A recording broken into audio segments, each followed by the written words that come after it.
I was 7 years old when I first learned that silence could be dangerous. Not the peaceful kind you find in churches or libraries, but the heavy kind, the kind that fills a house like thick smoke, hiding things no one talks about. My name is Margaret Ellis, though most people now simply call me Grandma Maggie. I've lived a long life, close to 80 years, and most of those years I have tried to outrun my childhood. But memories have a way of following you, even when you pretend you can't hear them calling your name. I grew up in a small wooden house at the edge of our town. To outsiders, it looked warm and welcoming, white fencing, a rose bush, blue curtains my mother sewed by hand. But inside lived two different worlds. My mother's world, full of softness and quiet hope.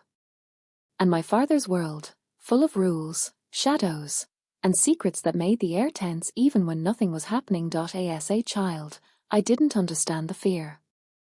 I only felt it. It happened in small ways. How my mother stiffened when my father entered a room. How she watched him carefully before she spoke. How she always tried to keep me close, as if distance meant danger. There was a room in our house. The back room, as my father called it, that I was never allowed to enter. He kept it locked, always. He said it was for a storage. But even as a child, I knew that was a lie. My mother never looked at that door directly. She always turned her face away, as if the sight alone hurt. And sometimes, late at night, I heard things. Not loud noises. Not shouting. Just the quiet thud of footsteps, the soft click of the lock, low murmurs I couldn't understand. But my body understood. Fear teaches you without words. One night, I woke up to the sound of my mother crying in the kitchen. It wasn't loud, it was the soft, broken kind, the kind someone cries when they don't want to be heard. I crept down the hallway, small feet barely touching the floor. When I peeked inside, she was sitting at the table, clutching her hands together like she was praying. When she saw me, she quickly wiped her tears. "Go back to bed, sweetheart," as she said gently. But her voice shook. Her hands shook. And her eyes carried a kind of sadness I did not understand then. I went back to bed, but I didn't sleep. Because even at 7, I could sense that my mother was breaking in ways I couldn't name. And the back room, whatever happened behind that door, was part of the reason. Rehook. But I didn't know then that the night I would finally see inside that room was coming soon. And it would change the rest of my life forever. I was 8 the first time the back room door wasn't fully closed. It was a cold afternoon in early winter. My father had left for work, and my mother was hanging sheets outside, her breath turning white in the frosty air. The house felt strangely still, as if holding its breath. I wandered down the hallway, humming to myself, tracing shapes in the wallpaper like I always did. That was when I noticed it. The door. The one that was always locked. The one my father guarded like treasure. Was open by barely an inch. Just wide enough for a thin line of darkness to spill into the hallway. My heart began to thump in a strange, unfamiliar rhythm. Curiosity and fear mixed in my chest until I couldn't tell one from the other. Children always sense danger before they understand it. And I felt danger as clearly as if it had whispered my name. Still, I reached out. One small hand. One tiny push. The door creaked open. The air inside was colder than the hallway, as if the warmth of the house refused to step inside. A single lamp sat on the floor, casting dim light upward, making everything look distorted and too real at the same time. At first glance, the room looked simple, just a cot, a small dresser, and a wooden chair pushed against the wall. But it wasn't the objects that frightened me. It was the feeling. A heaviness, a wrongness. A sense that the room had been filled with moments that my mind couldn't yet understand, but my body remembered. A blanket lay crumpled at the edge of the cot. My small sweater, one my mother had sewn for me, hung on the chair. And on the dresser was my hair ribbon, neatly folded. My breath caught. Why were my things in a room I never entered? Why did it feel like I had been here somehow, without remembering it? As I stepped deeper into the room, my hand brushed the edge of the cot. The metal frame was cold. Too cold. A chill ran up my arm and lodged itself in my throat. Before I could move, a quiet gasp behind me broke the silence. I turned. My mother stood in the doorway, pale as the sheets she hung outside. Her eyes were wide, not just with fear, but with a grief so deep it looked like it could swallow her whole. "Maggie," as she whispered, voice cracking. "You weren't supposed to see this." My hands trembled. "Why are my things here?" She closed her eyes, tears slipping down her cheeks. She didn't answer. Maybe she couldn't. Instead, she stepped into the room, grabbed my wrist gently, and pulled me out, shutting the door with shaking fingers. She locked it, pressed her forehead against the wood, and cried softly, quiet, desperate cries meant for no one to hear. I stood beside her, confused, frightened, and suddenly aware that my childhood had cracks I didn't know existed. That room wasn't just a place. It was a story. One my parents had kept from me, one my mother feared more than anything. Rehook. That night, as I tried to sleep, I heard the door unlock, and footsteps moving toward my room, heavy, familiar, and filled with a truth I wasn't ready to face. I tried to believe life could go back to normal. But normal never existed in that house the way other children's homes did. What happened stayed hidden, but it seeped into every corner of my childhood. From that day I glimpsed the locked room. I was afraid of the silence. Quiet wasn't peace. Quiet was waiting. Waiting for something I couldn't see, but always felt. Sleep became a burden. Every creak in the floor, every distant footstep, made me freeze. My chest would tighten. The dark corners of the house seemed alive. I'd lie awake, imagining shapes and shadows, figures standing at the hallway's edge, eyes watching, judging, silent. My mother tried to hide it. She tried to protect me. She hugged me tighter, left the night light on, softly hummed lullabies. But nothing erased the fear that settled inside me. One evening, I ventured outside to meet some neighborhood children. I tried to laugh, to play, to feel like a normal kid. For a few minutes, I almost forgot. But the memory returned the moment I saw a man across the street, tall, back hunched, wearing a worn coat. He paused, glanced toward me. My stomach dropped. His face was hidden by shadow. But his posture, the slow, deliberate way he stood, felt familiar. The way I remembered old nights, how someone stood outside the window, just beyond the curtains, pretending the world was asleep. I didn't scream. I didn't run. I simply froze. Because fear taught me silence so well. I ran home before dark, every footstep echoing against the cool ground. When I burst through the door, my mother was there. Her arms opened before I could cry. She held me tightly, as if she expected me to unravel. "It's okay, my love," she whispered. "You're safe here." But I didn't believe it. Because safety was a lie whispered to children who couldn't escape the walls that trapped them. Days turned into nights filled with restless sleep, nightmares, waking up gasping. I stopped playing outside. I stopped smiling. In school, I sat quietly, stared at windows, counted leaves moving in the wind, trying to anchor myself somewhere safe. No one asked. No one noticed. Because the house taught me invisibility. And then, the day I decided I couldn't stay silent anymore, I took the small box where I kept my childhood drawings and stuffed it under my mattress. I wrote a note, in shaky letters, "If something happens to me, read this."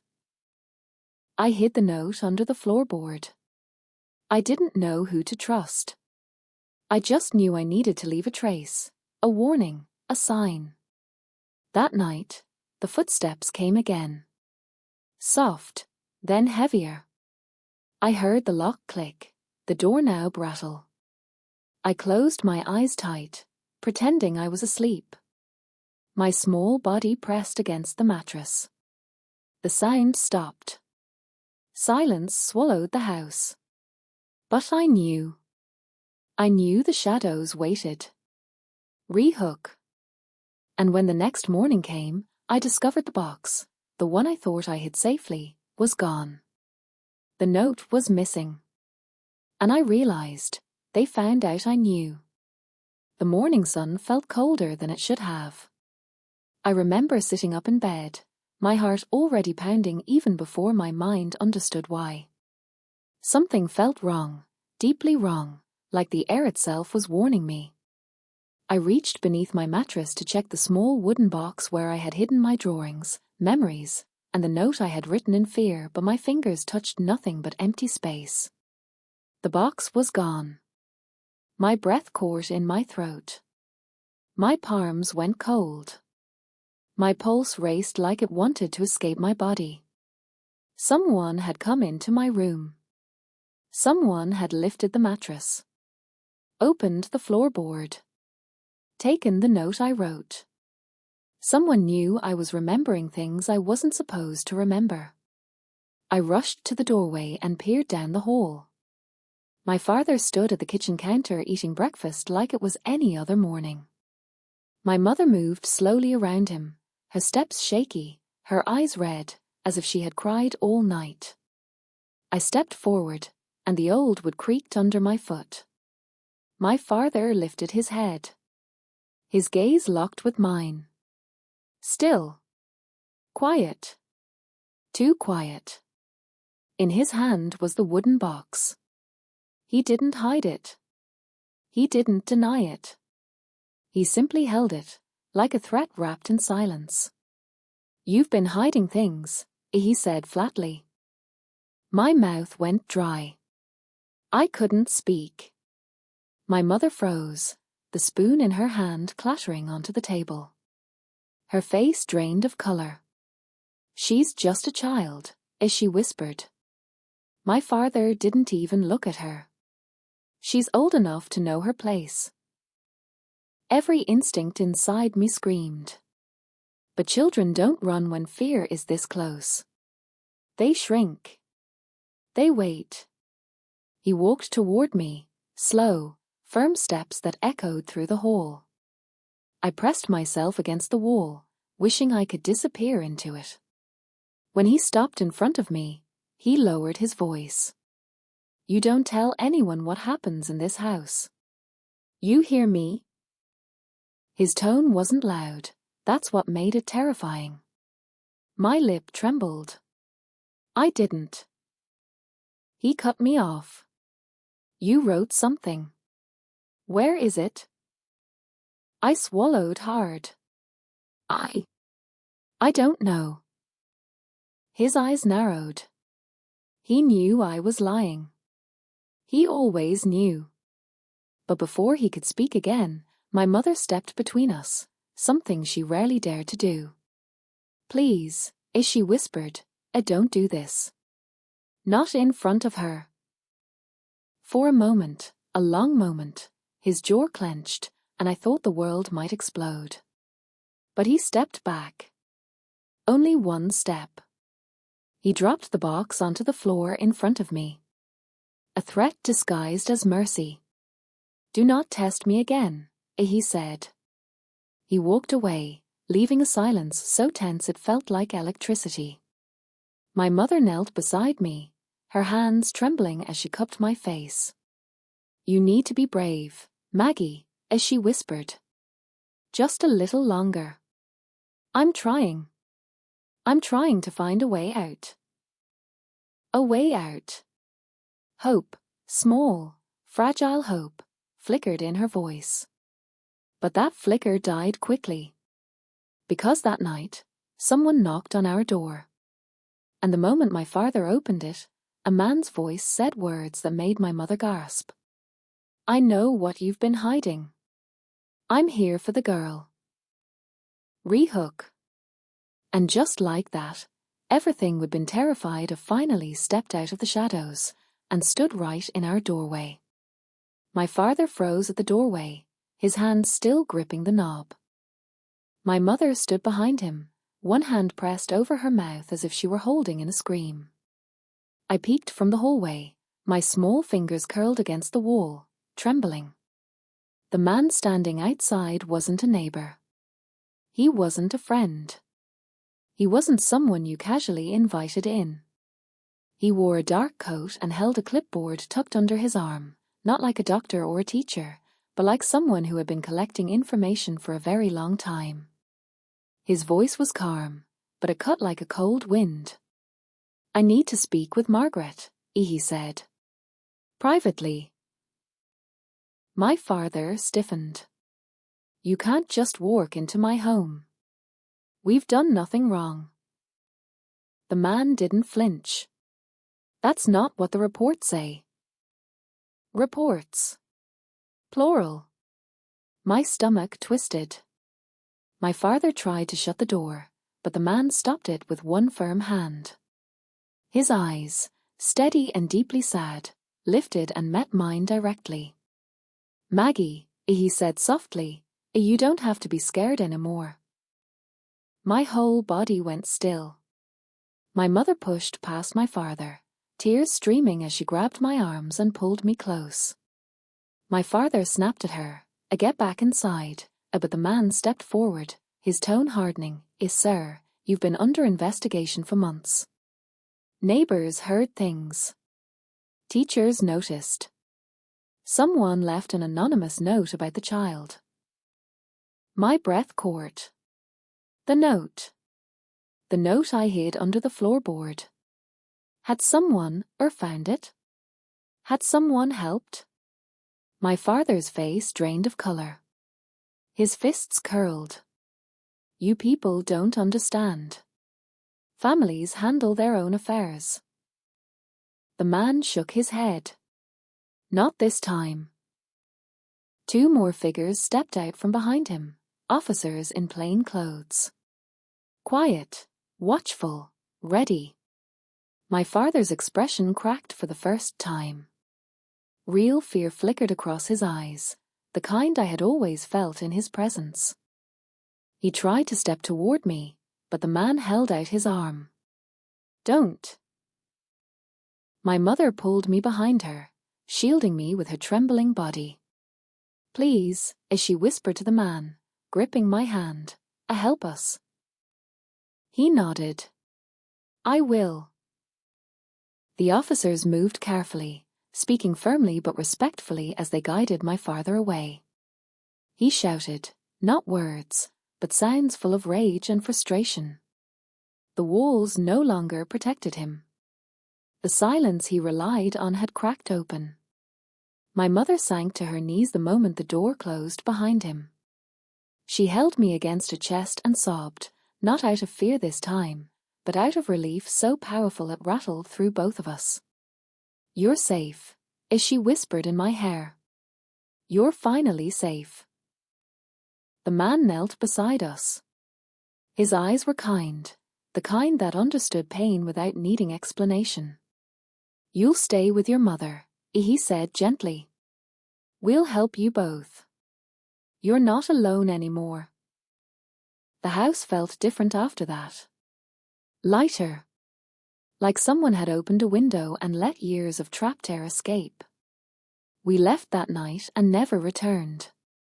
And now, as an old woman, every time I tell this story, I remember the moment everything changed, Not when the door opened, not when fear controlled us, but when someone finally stepped in and broke the silence. Final rehook, a closing message. Because in the end, it wasn't the danger that saved me. It was the courage of the person who dared to knock. And the strength of a child who learned to speak once more.